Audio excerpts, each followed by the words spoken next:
Well, thank you very much, guys. Yeah, I'm dialing in from far away Atlanta. It's wonderful to be here.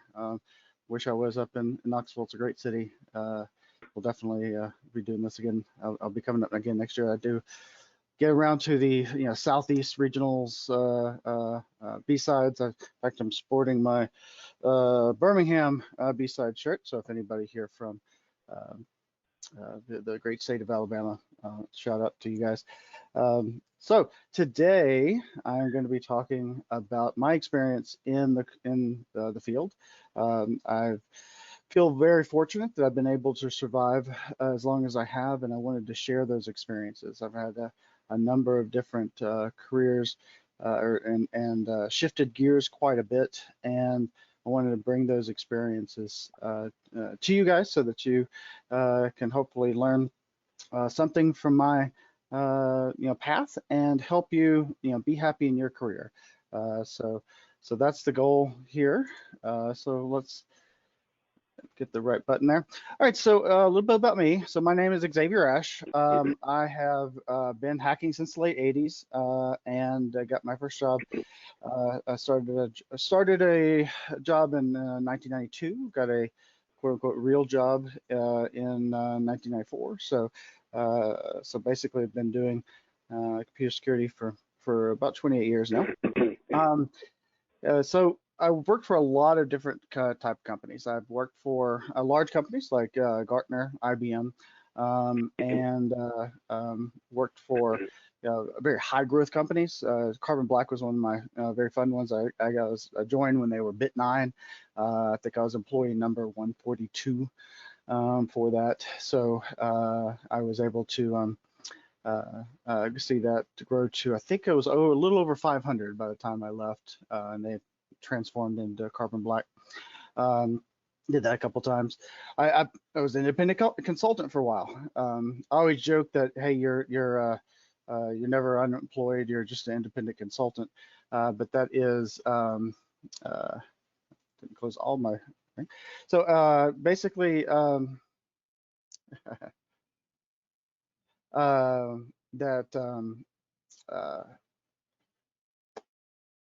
get back on track here. So yeah, independent consultant. So and we'll talk a little bit about those different working modes here a little bit later in the presentation. And I've done a couple startups. I was employee number 1 for a startup that did a lot with microsegmentation. That was fun. I was part, and I've started my own companies a couple of times. So I've got lots of failed businesses under my belt. Right now, I am the VP in security operations. I run a two or three different teams, depending on who you ask. I run countermeasures, production support, and I still kind of help out with my security engineering team. So got a couple of teams under my belt. I like to brag a little bit about this, and I think with this type of presentation, it is pretty important. But I was a lay minister for a while, and that's really helped me in my leadership skills.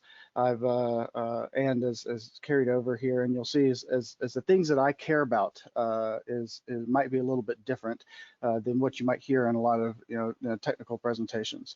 Is that I think happiness and your success in your career is not a purely how many certs do you have. And how much money can you make? And that's definitely what I find important. A couple of different places you can find me on the interwebs. So what do I want you to take away from this presentation?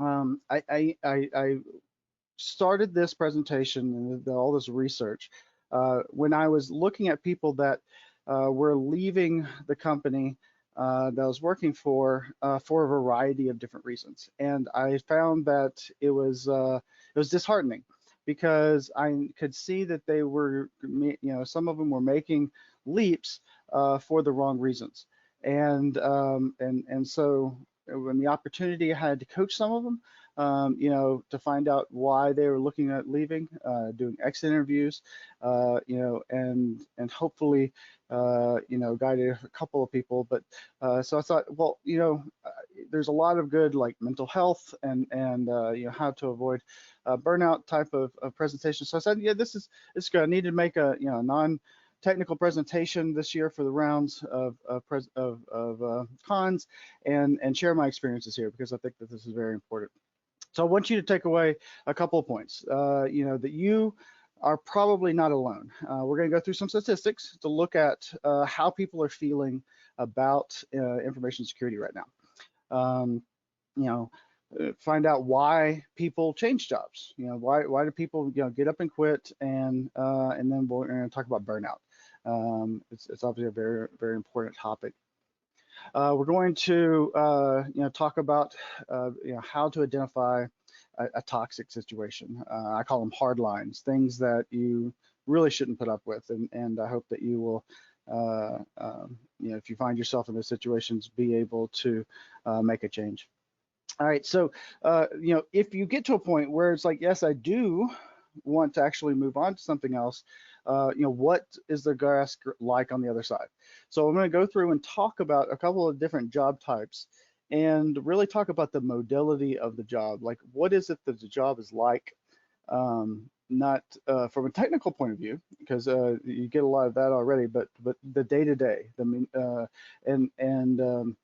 anybody that's ever, if you've ever, you know, done any kind of job hunting search, you might have come across this book, What is the Color of Your Parachute? I'm going to you know, bring that up and talk about why I think it's a very valuable tool, because it talks exactly about this. What's the type of job that you want to have, not necessarily the content of the technical stuff. So and then, you know, let's make sure that you can feel confident that you can make it to that 25-year mark. So we're going to start things off with, you know, is it just me? So you know, let's look at a couple of different statistics here. This is from the ISSA research. All the big different, you know, I'll bring up statistics from all the different big organizations. This one is, you know, last year, most of them not published this year. The trends go back, and you can see there's not huge differentials from 2019, 2018, 2017. So this is, you know, a fairly good study. First off, tell me if this sounds familiar. My company doesn't care anything about security. We are so insecure. Does that sound familiar? You know, in this study, it said 91% of people believe that their organization was under, you know, for, you know, significant cyber attacks. That's a big deal. In general, you know, it seems like ISSA members are pessimistic about cybersecurity in general. You know, cybersecurity professionals are generally paid to question the status quo, and we are paranoid people. You know, that said, we still are very skeptical about our chances for success. When asked about the balance of power between, you know, the cyber adversaries and defenders, 59% believe that their chances have a, you know, that their adversaries have a big advantage over cyber defenders. I think that's a pretty big deal. All right, so the next one here is my company doesn't train me. This is, you know, something, you know, I've heard a lot. I have challenges getting my team all the training that they need. I've been in that boat for a lot of different companies. Is that training is, you know, very expensive, and it's hard to get to everyone. So what does this the statistics say about this one? This one, you know, says, you know, 63% of orgs feel like they have fallen behind in providing adequate training, and this is, you know, I think pretty significant here. And close that out. And so, training and skills, you know, are still a big problem. You know, the research indicates, while 93% of the survey respondents in this one agree that cyber professionals must keep up with their skills, or else, you know, we will be vulnerable. Here it is, 63% say that they've fallen behind. So this differential here between, is very important to I'm not getting what I need, shows that there's still a gap that we need to be able to address. All right, so what else? We've got, there we go. So we are totally understaffed, right? I'm doing the job of 2 people. You heard my description. I'm, running a couple of teams right now. So it is, it's a kind of a commonplace problem. And so when asked, what is the biggest challenge, your cybersecurity challenge at your organization, the #1 answer is cybersecurity staff is understaffed for my size of organization. So other top challenges in this particular survey, business managers don't understand or support an appropriate level of cybersecurity. And then the next one was my organization depends upon too many manual or informal processes for cybersecurity. I thought those were pretty interesting. So let's look at another one of the studies. We have, this one is from ISC Squared. Again, their last study that they published. Again, #1 at the top is lack of skilled experience is pretty a big deal. That's still common, can't find the people, and then they're not trained. I like this one, the 28% lack of standard terminology. I think that we're getting better with that with the MITRE, but I still have to,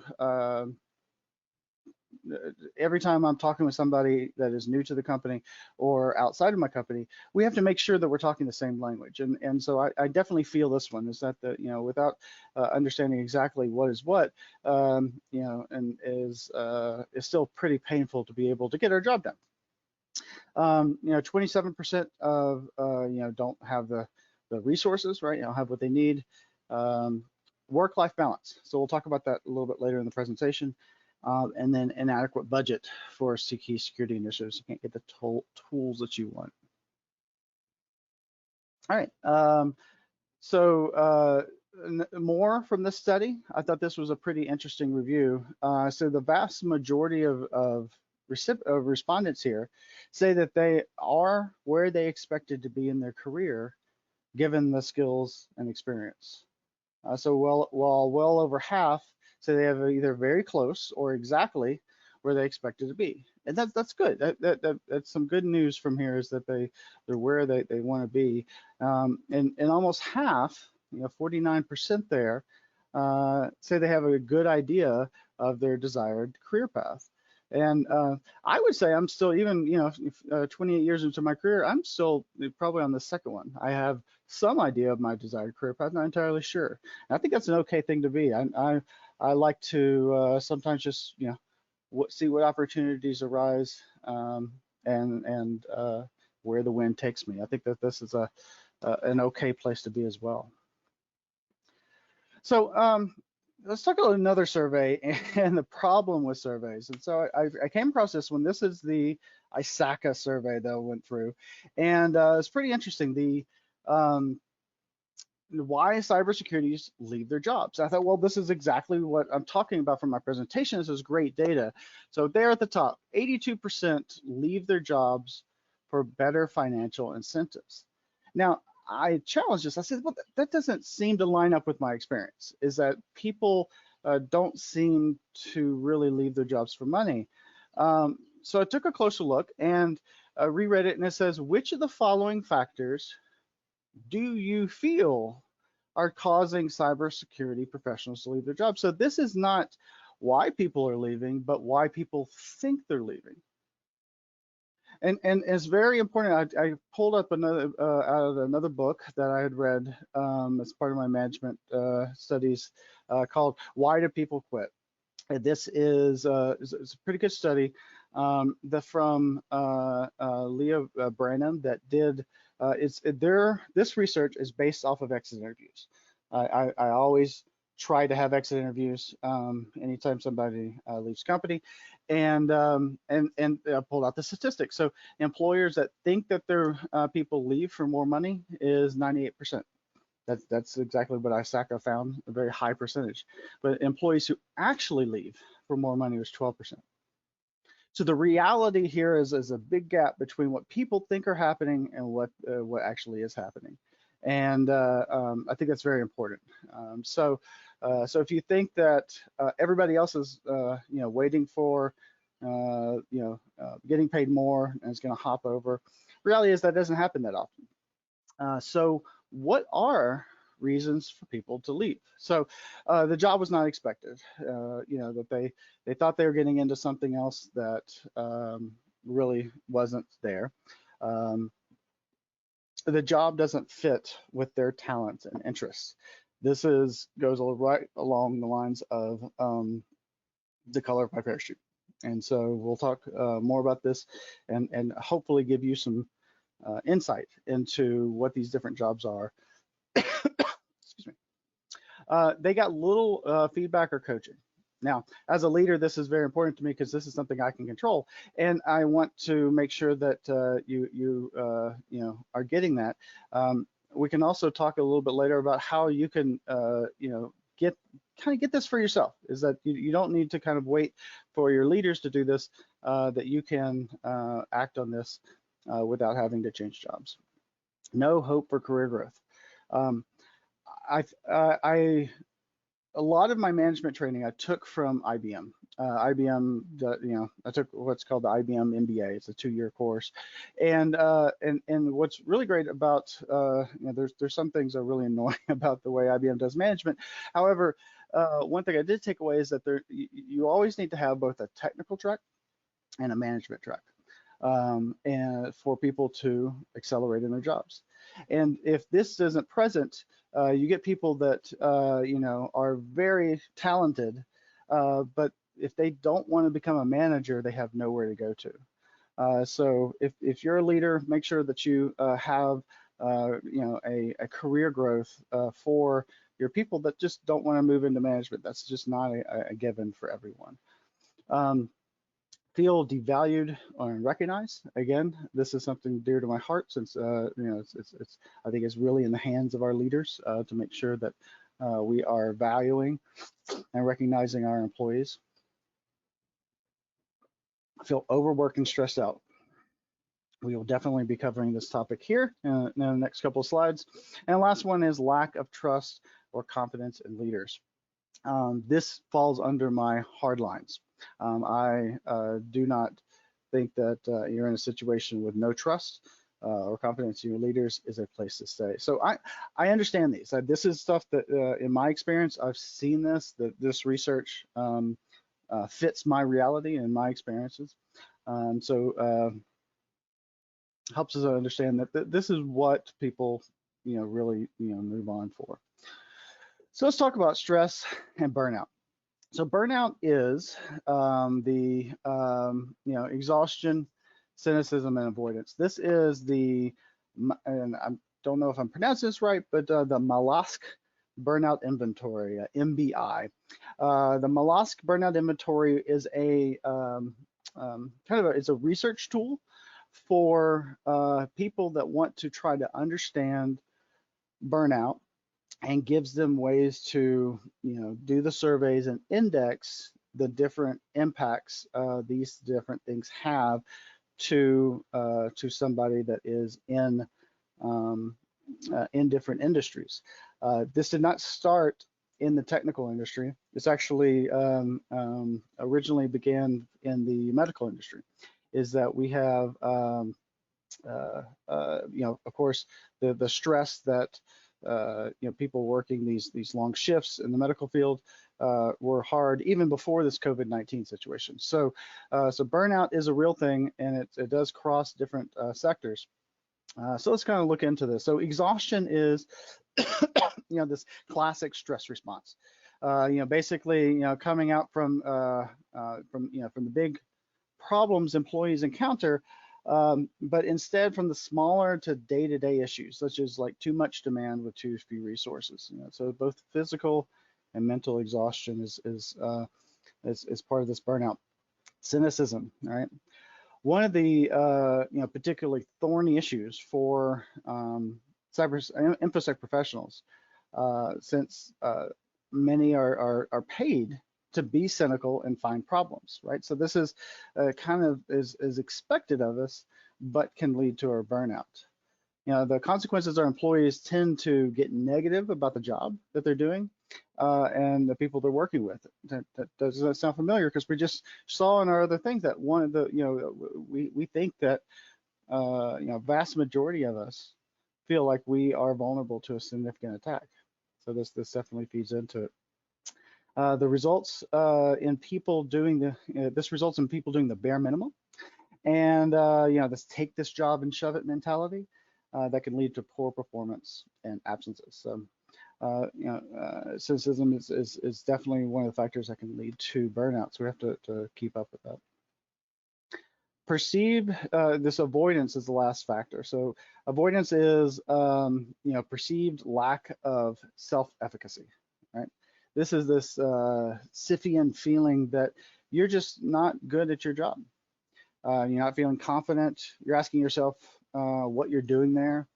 And this survey, says that, or the people that are behind the survey said, it begins to erode at the a person's perception of their value.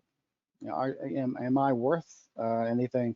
And the sense of what they're doing is just not enough. So I think that there is some, there are things that we can do as individuals to help identify burnout, is to understand what is burnout. And then if there's any leaders here on the call, I think there's a number of ways that we can start to address these things. Looking at our workload, giving people autonomy or choice to get how you get the job done. Reward and recognition. Okay, you've heard me say it a couple times. It's very important, even the little things. And then it's not just salary and raises. We do want to reward, give that financial incentive, but that's not the only thing that we can do. Creating a workplace community, very important, especially with this COVID-19, is keeping connected and making sure that it's not just you to your people, but your people are talking with each other and working together.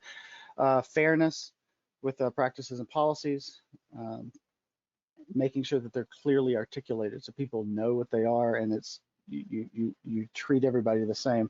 And the values includes including what makes up an employee, what makes them excited and proud to come to work. So if we can take these things on, and I think that we can have a direct impact to burnout. Now, I want to talk about the difference between stress versus burnout, because stress is going to be there no matter what. Especially InfoSec, we are it's going on which roles you are. Operations has a little bit more stress than somebody like in governance and whatnot, but it's still a very stressful role. So, first let's help define stress. So stress is defined as a person's response to a disturbing factor in the environment. Okay, it leads to physical, psychological, even behavioral divergence for organizations, for individuals inside of an organization. It's an important part of our work life. It encompasses the interaction between us and our environment, and the stress is just there, and it's not always a bad thing. The factors from our environment which cause stress, or we call them stressors, right? The intensity of the stress is not all the same for individuals, right? Some might get highly stressed as they overreact to stressors, while some have the stamina to cope with that same stressor.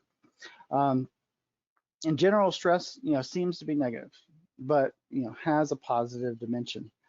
When stress is positive, it is known as eustress. There you go. If you take your psychology class, you learned something for today. It's often viewed as a motivator, right? Eustress provides an opportunity for an individual to gain something The stress is said to be negative when, when it actually impacts our physical body. Heart ailment, represents itself marital breakdown, drug abuse, alcoholism. So here is kind of a breakdown of a couple of different things that you can start to pair out the difference between stress and burnout and what stress does to us versus burnout. So, won't go through and read the entire slide, but you can see the differences here that stress and burnout can do. Now, stress can be harmful. You can still be completely stressed out and not experiencing the same things as burnout, and it not be healthy for you. So figuring out what that balance looks like, and understanding the differences between stress and burnout, I think is key to identify. And the reason I bring these up is I'm trying to identify, why somebody might be unhappy. All right. So we talked about stress and burnout. Let's look at some other things of saying why we might be unhappy in a particular situation.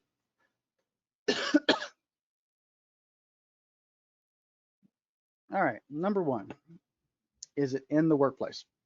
All right. Are you challenged at your job?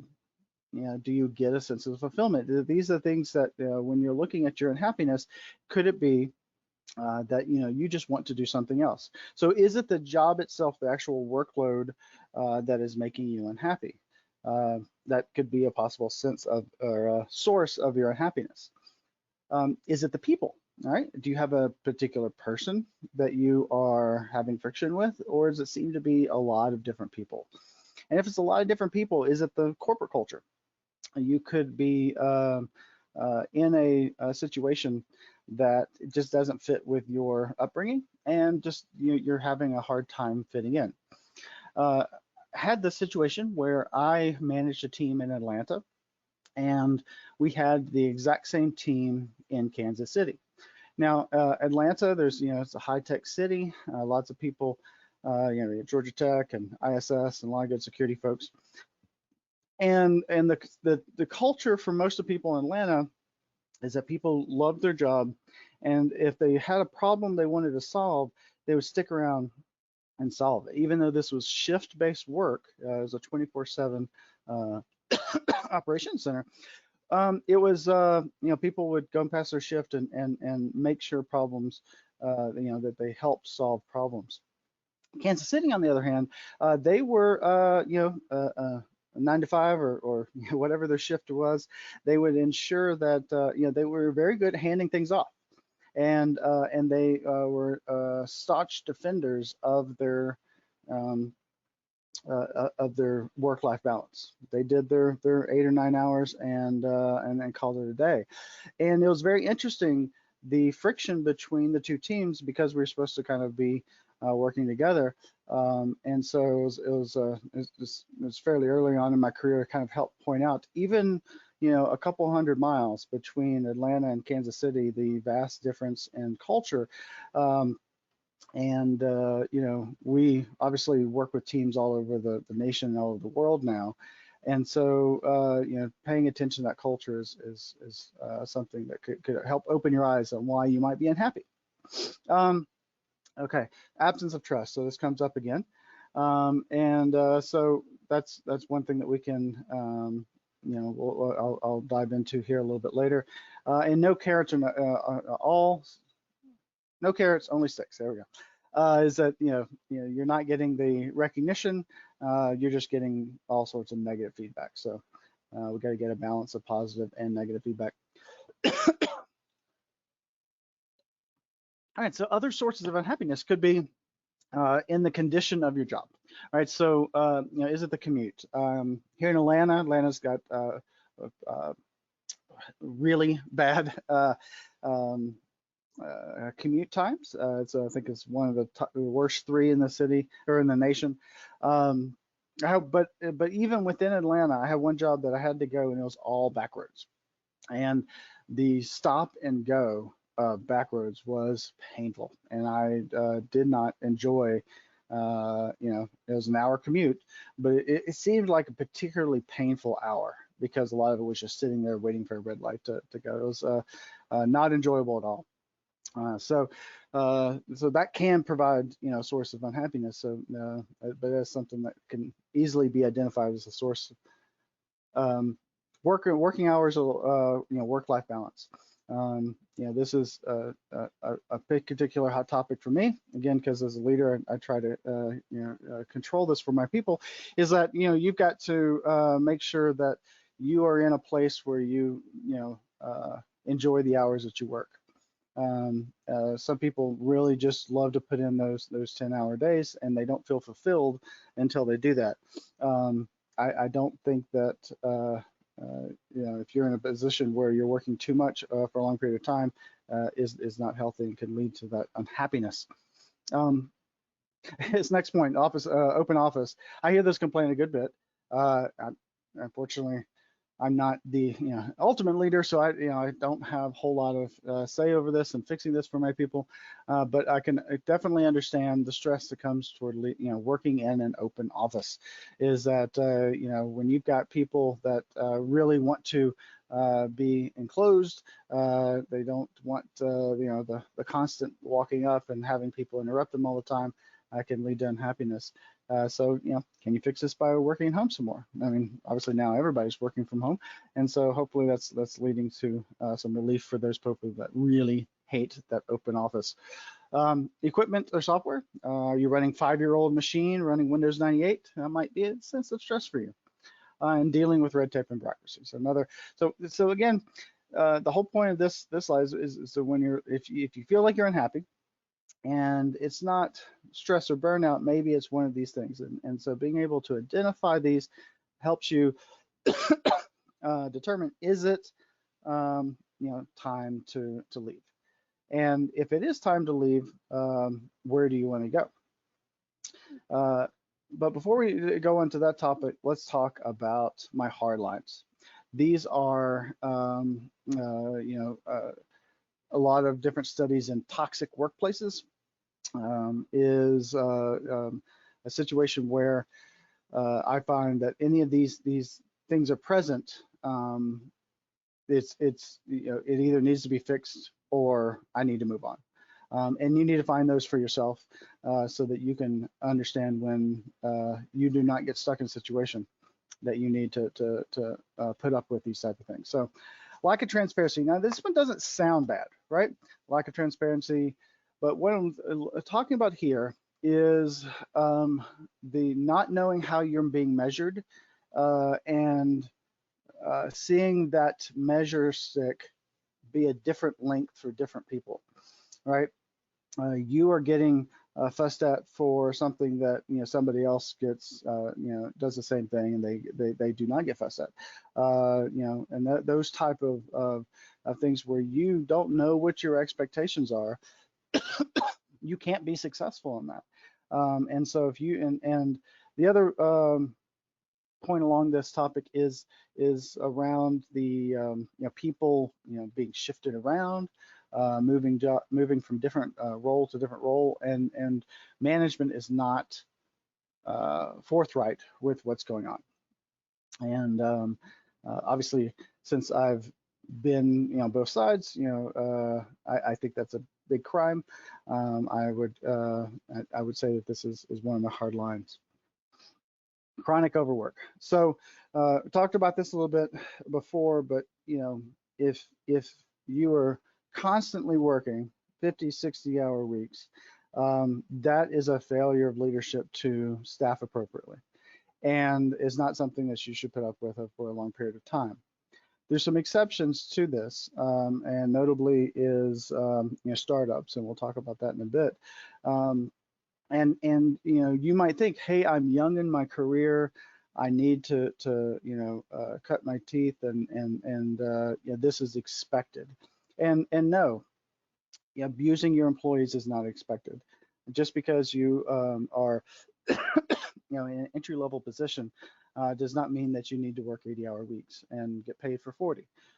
So everybody should stand up and insist that this is not a problem. Now, we're all going to have those situations where we will have 80-hour weeks. There's security incidents, things that break. We got to fix it. Lots of reasons to have a stressful week and do some overworking. I'm talking about, overtime every week is not acceptable. Next point, narcissists and bullies. Okay, narcissists are people that care only about themselves. Bullies are sadistic people that are looking to that really get pleasure out of abusing other people. And these people are poisonous, they're toxic, and says a lot about an organization if that person is able to survive. I will say that there seems to be a couple of these in most large organizations. I still don't understand how they keep their job, but they generally, these type of people are very smart about how they're quote unquote evil, and it's very annoying. So if you cannot move out of that role and not be reporting to that narcissistic boss, then moving to another job. Don't wait around for the organization to figure out that this is a bad guy. Now, not to say that you shouldn't take things up with HR. Always take that route. If there's a particular individual, open lines of communication with HR and see if you can do anything. There might be other people that are afraid to go to HR, and you might be the one to be able to help get one of these narcissists out of the organization. Next topic is the back channel backstabbing. So this is a situation where everything seems to be normal. Everything seems to be good. Nobody is fussing or yelling at each other, but in the on Slack or Instant Messenger, everybody's just typing away, talking bad about their leaders, talking bad about other people. Lots of negative gossiping. This is a telltale sign of a toxic workplace. It goes to lack of trust in your people, lack of communication, and people fill in the gap with negativity. And last one is a big one. Hate is tolerated. This is all of your isms: racism, sexism, ageism. Truly hateful people, again, like the narcissists and bullies, still seem to be able to thrive in some organizations. And if that type of negativity is not dealt with by your HR, then that is not a company that you should be a part of. And it might even be like for the folks in different West Coast organizations that stood up and went public with that, that we need to be able to hold people accountable. This really, it's 2020. We should not have to be dealing with this kind of stuff in our workplace anymore, and it's sad that we still do. So hard line for me. All right, so we kind of talked about some different, things that could be making you happy, things that could be, hard line for you, and you've decided, yes, I want to move on. Let's look at where you could possibly move on to. And so this is where, hopefully bring my experience in working with different companies to kind of help you understand some of the experiences that you might get. I find that the security department of these different size companies works a lot different. All right, so startup. Unless the startup itself is about security, likelihood is that you will not have a specific security job in a startup. Startups usually use like virtual CISOs and consultants to kind of come in and do security for them, but there's not going to be a security position. There's an exception to that rule, I'm sure, but in general, if you're going to be working for a startup, it's probably going to be a security startup. It's a lot of fun. But that with startups, and the last bullet there, starting your own business, is that expect to be putting in lots of hours. You exchange something for either starting your own business or joining a startup. You do not get paid as much, but the passion is there. The reason that you're there is to help build something, build a company that is very important to you. and that passion is usually shared by everyone that's on the team, and it translates into often very long hours because everybody really wants to see it succeed. So go in there with eyes wide open. If you get I would say if you get the opportunity to do this, just make sure that you're in a good place where you can help support that passion. That it's not going to negatively impact your family, your spouse, or anything along those lines. So small company as it gets bigger. Like I said, I joined. I told you time of joining Bit9 when they were about 150 people. I did the same thing early in the 2000s with a consulting house and training company, and these can be a lot of fun. You're going to wear lots of hats. You're probably going to be an IT guy that also does security, or a security guy that mostly does IT. The type of people that just focus on supporting the company is few and far between. And so if you're the type of person that wants to kind of run it all, working for a small company is a good place to be. Medium-sized company, once you hit about 1,000 employees, somewhere between 500 to 1,000 employees, companies start to transfer in, or move into this, thinking that they are a large company, and so you start to get a lot more specialization. Usually at this point, company's going to pick a CISO, or have some type of senior lead of security, and that the security needs of that company is going to start to have a fully fledged security department, but also expect to be wearing lots of hats. I really like working for these size companies. The reason is that you generally have some pretty decent budgets. You can buy lots of toys, but then you also get to play with lots of different toys. There's not the uber specialization that you get in the larger companies. And so I was a security director for a company that had about 1,500 employees. And it was great because I could go from working on secure coding with the programmers to vulnerability management to incident response, and and even as a security director, I was able to kind of see all the different areas. Now, as we move into the larger company, you're looking at a much different experience. You start getting into the kind of uber specialization. I work for a company now that has got about 90,000 employees, and so we have specific teams to do just data protection, just DLP, just encryption, just so you're able to like focus on a very slim area of security, and this is great to become, like I said, an uber expert in a particular field. Also, working for these large companies give you a chance to move between different roles.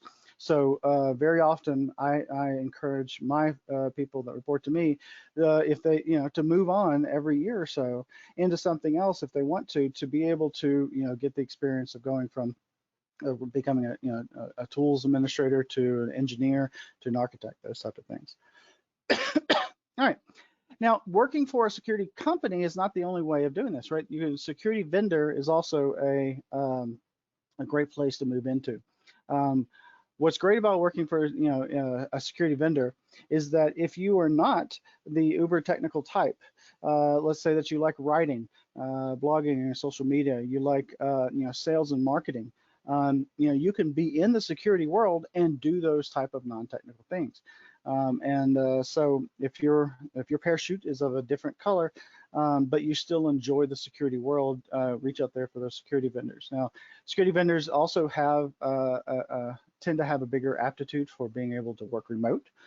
They tend to pay a little bit better, but you also are probably going to be bought out and go and work for one of the big vendors like Broadcom or IBM. Or Cisco, and so kind of expect if you put in any time as a vendor, you will go through a merger and acquisition.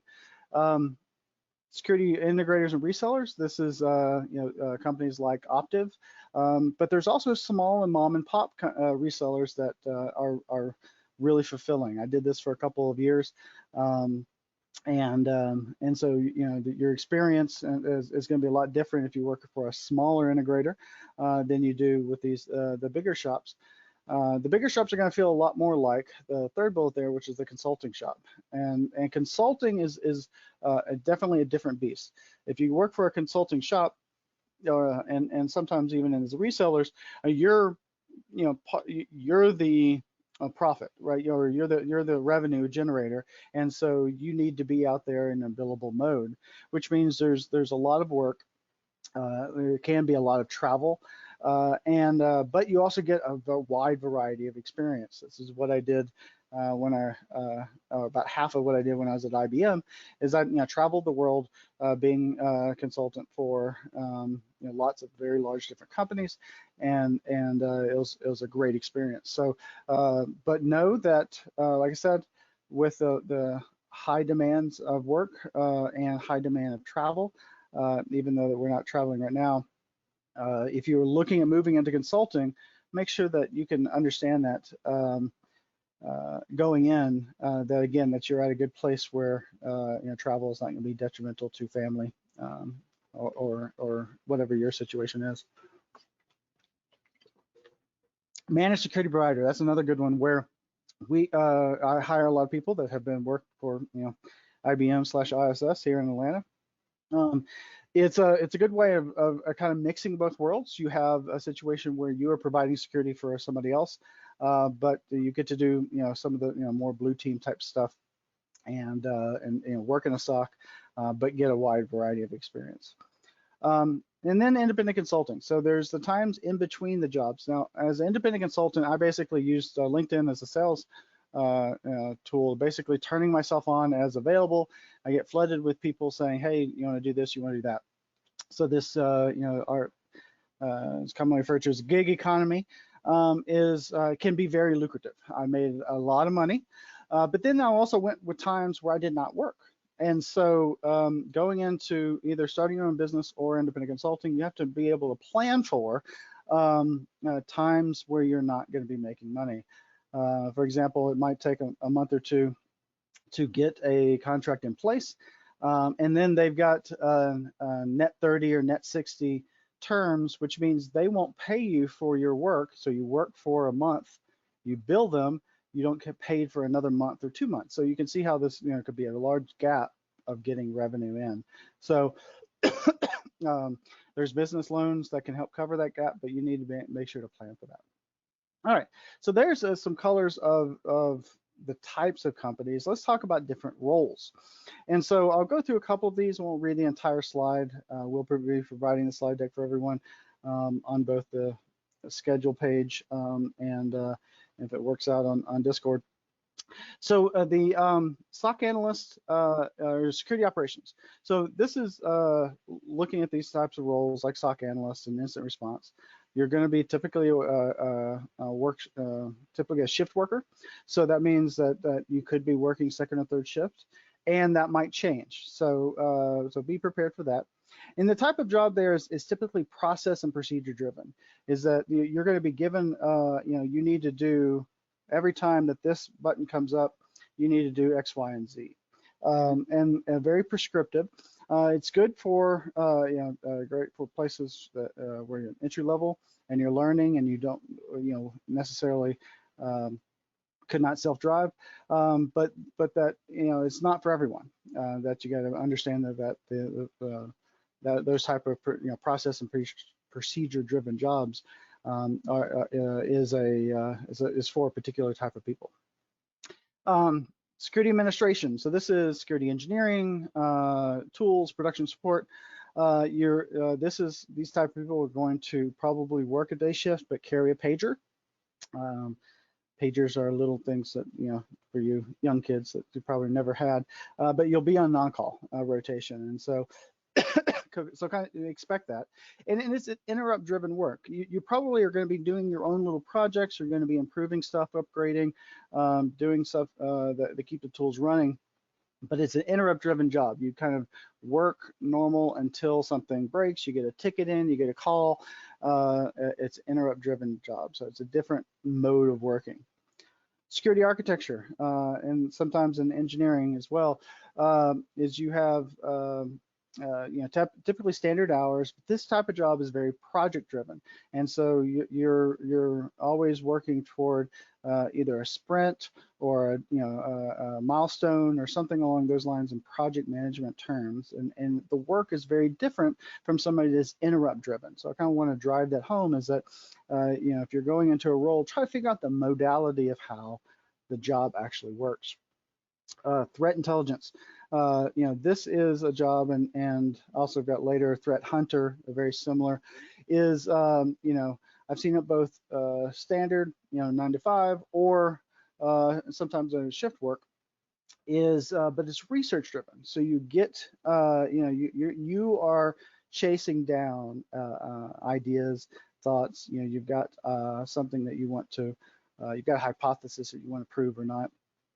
These type of jobs are research driven. So like I said, I've got a couple slides here that have a couple different roles like this, and looking at the different modalities of these jobs. Like I said, I won't go through every single one. Here's a couple more. Call out, governance. Governance is a great place for people that really feel that security operations might be too stressful. Typically governance roles are, you get to do some, third-party risk management, policy governance, writing policies and guidances, and going through those type of risk management models. If you've got business experience, or that's something that you really, are interested in, governance is a great place to get some. It's another good entry point into security, and it's also a good place to get a lot of different varied experience because of the different places that you could be interacting with as governance. And like I said, it's usually either project driven or interrupt driven according to role. And then audit is another kind of different animal. Auditors tend to be, it's a much more detailed oriented role, and it's something that it is a lot of people use it as an entry point to get into security, but it's something that I would say is definitely got a different flavor or taste than the rest of these, but it's a great way to kind of get in and get a lot of varied experience. So I do love my auditors. And a couple more here. For sake of time, I'm just going to glance over and move on to one of my favorite books. Like I said, is the What Color Is Your Parachute? So if you are seriously considering moving jobs, or even if you want to figure out how you work and would like to work, pick up this book. It's not a very big book. There's lots of different editions. You can have I think there's a 2020. I'm sure there's probably one for like technical work. I didn't look closely. There may even be one for information security, but they're all basically the same. The idea is to figure out how the realities of the job are, and what is something that you would like to do. And this, to me, translates into a lot more happiness and career success than having being the most technical, being the smartest, being the person with the most followers. Those are not my goals. My goals are to find jobs to me that fit my modality of what I like. So on the graphic here is kind of from that book. You can see, this is one of the worksheets that it takes you through, and you can see the kind of things that it's going to have you write out, and then you can take this and then look at the different job categories and figure out, yes, I'd love to be able to be a SOC analyst. Well, is the reality of what a SOC analyst does, besides the fact that it pays well, is it the type of job that's going to keep you happy? Because if you're not happy, back to those 7 reasons why people quit, if it's not fulfilling, if it's not challenging you, if it makes you so unhappy and so stressed, the money is not worth it. So how do you find happiness? So, happiness is something that you have to go after. is that you have to constantly, be seeking happiness. And so the ways that you can do that, self-reward. Don't necessarily wait on your leaders to to give you your own rewards. You know what you've done. You know what you've done, and give yourself some incentive. Reward yourself on an ongoing basis. This is very important. Responsibility. So we are entitled to ourselves before anyone else. A happy employee is always willing to take charge of his or her actions and proactively engage his or their skills. I mean, that's very important for seeking happiness. Job satisfaction is Hey, this is Xavier. Yep. Hey, how we doing on? Do you have much more? I hate to Nope. interrupt, but Second to last slide. all right. I'll have to wrap it up. So job satisfaction is often mistake to be the same as workplace happiness, but I believe that there's two different. And finally, cognitive awareness and flow. And for the sake of time, I'll skip over that. But I think that in the end, finding happiness is something that we have to ensure that you are actively seeking on an ongoing basis. So to summarize here. So to how can you redefine failure? Make sure that you understand that what has been successful for you and what has not. And understand that probably the things that you might have considered failures in your life are just learning experiences. And chalk those up to wins. Make those a success for learning that this is not the type of job that you want. So you are not alone out there. There's a lot of people that are stressed about the same things that you're stressed about, and don't let that be the reason alone to move to a new role. Avoid stress and make sure you does not lead to burnout. And if you are unhappy, try to find the source of that unhappiness, and maybe you can fix it or shift it in some way that you don't have to change roles. Look before you leap, and when you do, know yourself before you leap, so that you know what the color of your parachute is and what's going to make you happy. And as you do that, I want you to always continue to seek happiness, no matter what your role is. I appreciate you guys sticking with me for the last 55 minutes, and I'll go ahead and hand things back over to our moderator. Thank you, everyone, and have a good day. Yeah. Before you jump off, we do have a few questions. I think you mentioned you might be uploading the slides to the Sched. I will get that uploaded. Yep. And so let me open up my Discord here. So BSides Knoxville. So the Discord has an 8 meg file limit. Okay. I should be good to go here. I think is going to count out most slide decks. But Sched should be fine to upload. Attendees BSides Knoxville 2020.sched.com, sched.com. That's how I'm choosing to pronounce it. It might be wrong, but that's what I'm doing. And we do have, so a few quick questions here I think we have time for.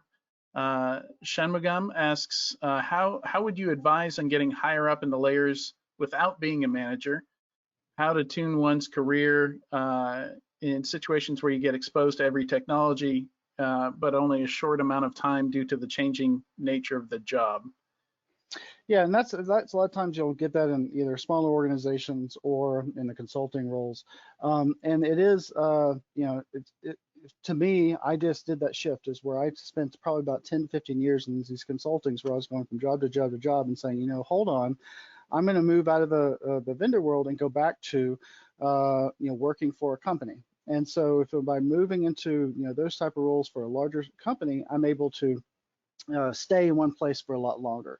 And to me, that's where I'm at in my life has given me more happiness now that I can stick around and build something, as opposed to all the different experiences that you get with consulting. And so I would look for a role, say maybe with Truist.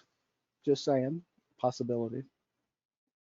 Yeah, I've seen larger organizations that have like a distinguished engineer route where you can go a technical route up the chain. Yep, distinguished engineer, IBM term, but yeah, that is definitely something that you should look for if you would like to stick around at a company.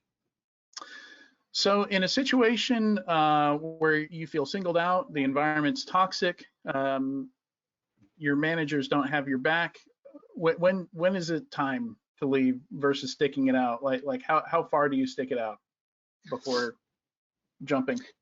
Yeah, I mean, it's being able to, like, when you identify, if you're able to identify what's making you unhappy. Some people might just have a general dread of going to work. Well, then let's drill down into that and find out, is it the people? Is it the place? Is it the work? And then once you're able to identify what's really making you unhappy, can you do something about that? And if the answer is no, then yeah, it's time to move on. That's basically right, is figuring out what you have control over and what you don't. And if you don't have control over it, then it's time to move on. All right, excellent. Thank you very much. I think that's it for the questions, and really appreciate you giving this talk. I found a lot of it really interesting, having been in management some myself and been in a lot of the situations that you described. I appreciate it. So, It was thank you for your sharing, and thank you everyone for joining and spending your morning with me. All right, hope you'll hang out for a bit in the Discord. We'll see you there.